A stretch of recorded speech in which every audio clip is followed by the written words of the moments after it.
Welcome to The Explainer. Today, we're absolutely flooring it down the lyrical highway to break down Fastlane, the reunion track from the legendary Detroit duo Bad Meets Evil. Right from the jump, this track just throws you into its central theme with the very first line. Royce da 5'9" isn't just dropping a bar here, he's setting the entire scene. This isn't some casual Sunday drive he's talking about. This is a life being lived at a wild, uncontrollable, almost dangerous speed. And this song is exactly that. A declaration of just reckless ambition. For anyone who follows hip-hop, the reunion of Royce and Eminem as Bad Meets Evil was a huge deal. They'd been apart for years, so this wasn't just a comeback song, it was a full-throttle acceleration back into the spotlight. So every single verse, every line, is basically welded to this one central idea. The speeding car isn't just a cool image, it's a metaphor for their career momentum, for their creative intensity, and maybe most of all, for our complete disregard for playing it safe. Now this dynamic is really the key to the whole track. It perfectly frames the two completely different personalities you have behind the wheel. On one side you have Royce, the tactician. He's the precise driver with total control. And then you have Eminem, the anarchist, riding shotgun, basically telling him to go faster and crash through every single guardrail. So, let's look at Royce first, the calculated driver.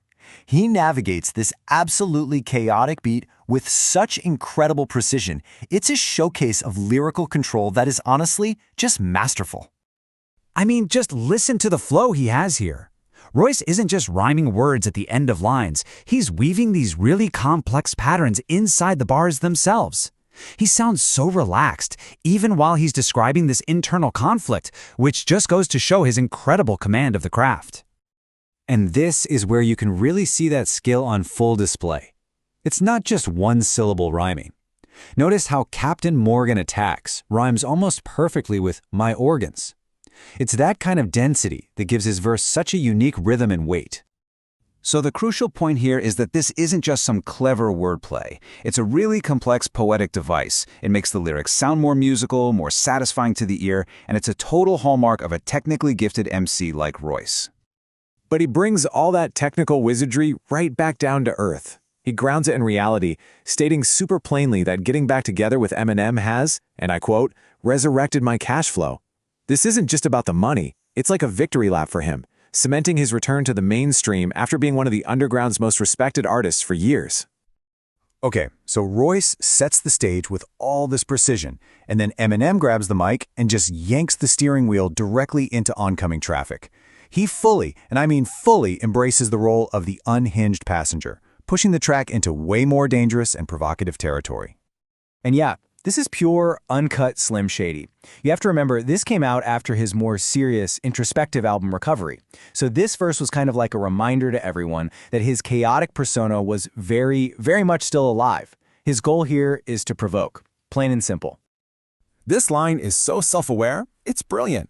He knows exactly how his chaotic, often offensive style is perceived by the public. He's kind of playing with the audience's perception of him, you know? He's mocking them and acknowledging the completely unhinged nature of his own artistic persona, all at the same time. And it's really important to understand this context.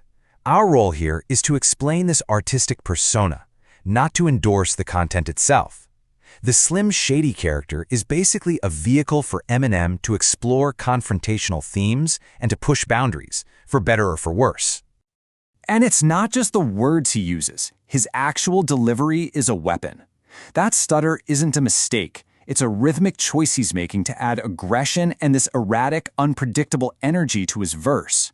It just makes the whole thing feel even more unstable. So you've got these two totally opposing forces, Royce's clean precision and Eminem's pure chaos.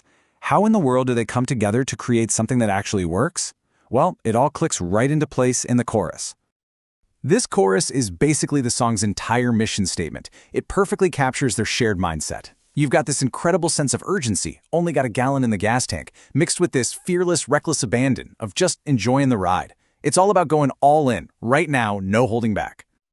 And that's really the heart of Fastlane. It is the sound of two masters of their craft, back together and firing on all cylinders. Royce's precision is like the engine's horsepower, while Eminem's chaos is the rocket fuel, and together they create this thrilling, undeniable forward momentum. So, after this whole high-speed lyrical journey, what's the ultimate takeaway here? What are we left with? You know, the reason this track works so well is because it doesn't try to sand down their differences. It lets Royce be the tactician, and it lets Eminem be the anarchist. And it's in that friction, that combination of unbelievable technical skill and raw, unfiltered energy, that the song really finds its greatness. And ultimately, Fast Lane kind of speeds off into the distance, but it leaves us with this one big lingering question, one that hangs over a lot of Eminem's work. In the name of provocative art, where exactly do you draw the line? And that's a debate the track itself seems to love, leaving the answer entirely up to you, the listener.